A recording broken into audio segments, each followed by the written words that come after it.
Hey y'all, it's your captain for all things creative coming at you with the Real Housewives of Dubai Season 2, Episode 10 review, as well as some reunion news. So, if you're new to this channel, please like, share, subscribe, all that good stuff. And if you're returning, thank you so much for rocking with us.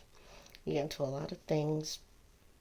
So, we'll get into the seating chart first and then the episode review.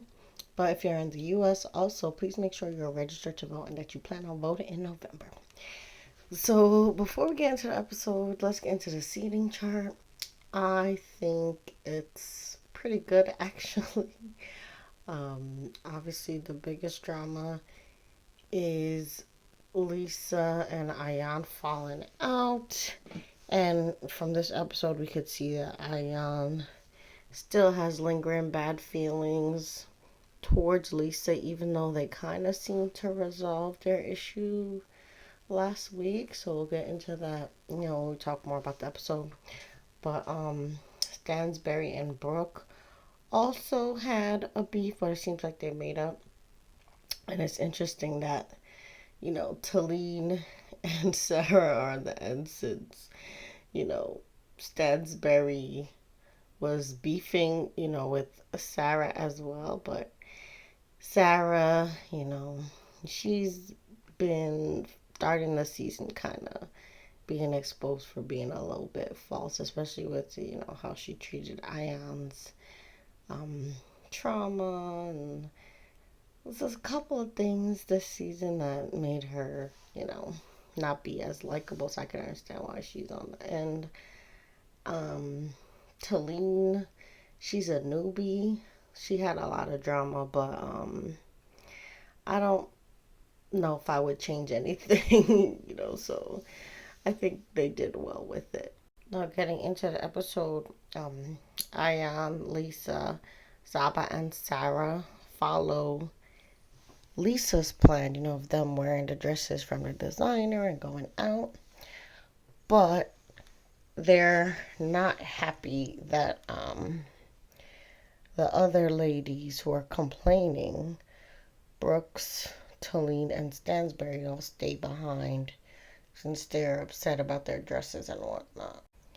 Now, comparing the two, the group that stayed behind did seem to have more fun, especially since Brooks made up with Stansberry and Talene, and she also kind of used like a divide and conquer method where she tells them that Lisa planned to give herself the best outfit all along and give them all the worst dresses since she had seen her text messages to the designer in the car. And they show a little flashback of Lisa, claiming the best dress and saying that, she's gonna get it based on measurements because apparently she sent her measurements ahead to the designer, whereas the other girl just got what they got, right?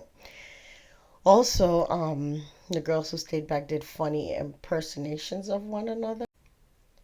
And those impersonations definitely helped break the ice and the tension between them. And at the dinner, though, Ion kind of makes a good observation that to her, Stansberry has a pattern of isolating herself, but then making herself look like a victim and the outcast. But at the end of the day, they're all kind of sick of the diva-ish antics of the other group. So when they all reunite, Lisa and Ayan press the complainers about, not joining. And Ayan calls Talina Hadida bird for like being noisy, I guess. And she also says that she's dollar store coded. So Ayan is like the most vocal in expressing, Lisa and everybody else's frustration with them. And then Ayan also says in her confessional that she had wanted to give Stansberry a chance, but now she's comfortable hating on her again. And then after the dragging and the pressing, Talene apologizes first and then Brooks apologizes after. So everybody kind of goes to bed except for Brooks and Talene, who seem to be hiding from Ayan at first. So one part of the episode. And then they join Stansbury to have more fun jumping on the beds and recording videos of them having fun and whatnot. So the next morning, Stansbury talks to Sergio, and Ayan does her makeup and talks about Stansbury inviting her to lunch. And the rest of the girls will ride ATVs while Stansbury and Ayan eat lunch and try to make up. So Stansbury apologizes to Ayan, but in her confessional, she says that Ayan is really mad at herself for sharing the voice note and betraying Lisa's trust, but she gonna fall on her sword and she takes responsibility for her part. And then Ayan in her confessional says that she doesn't regret playing the voice note, but she regrets seeing Lisa in a different light, and maybe she hates Stansbury because she hates how Lisa made her feel that night still. And then they do kind of like a swing activity.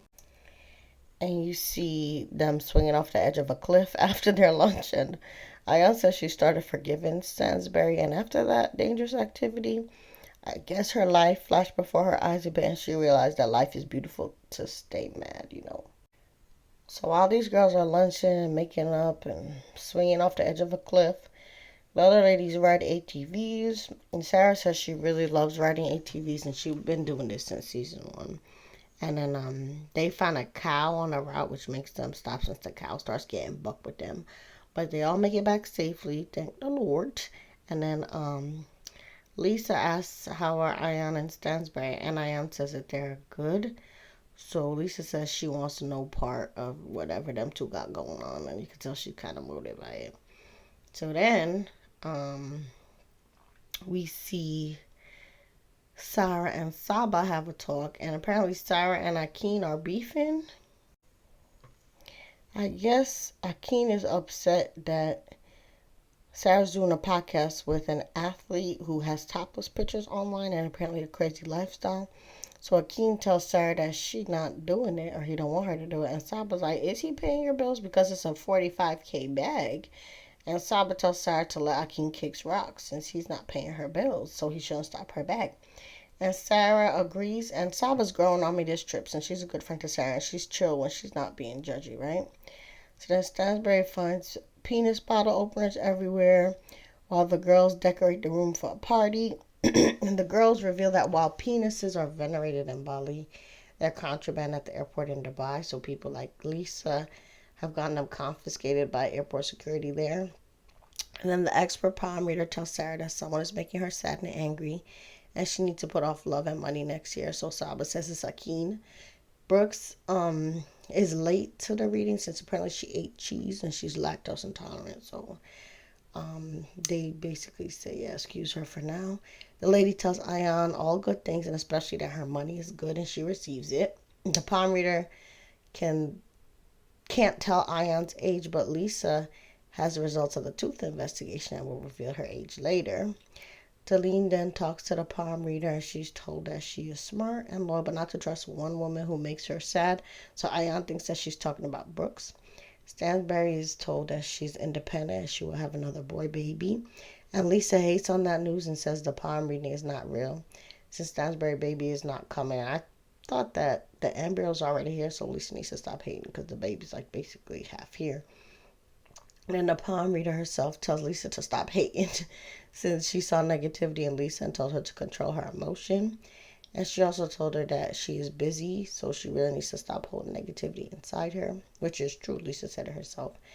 Brooks finally comes out, and Ayan admits that she talked mess about her being the person that the palm reader is talking about when it comes to Talene. And then the reader tells Brooks that she's also negative, but she tells Brooks to please meditate and maybe even take medicine to actively control her negativity since Brooks' villain energy is on 100 this season.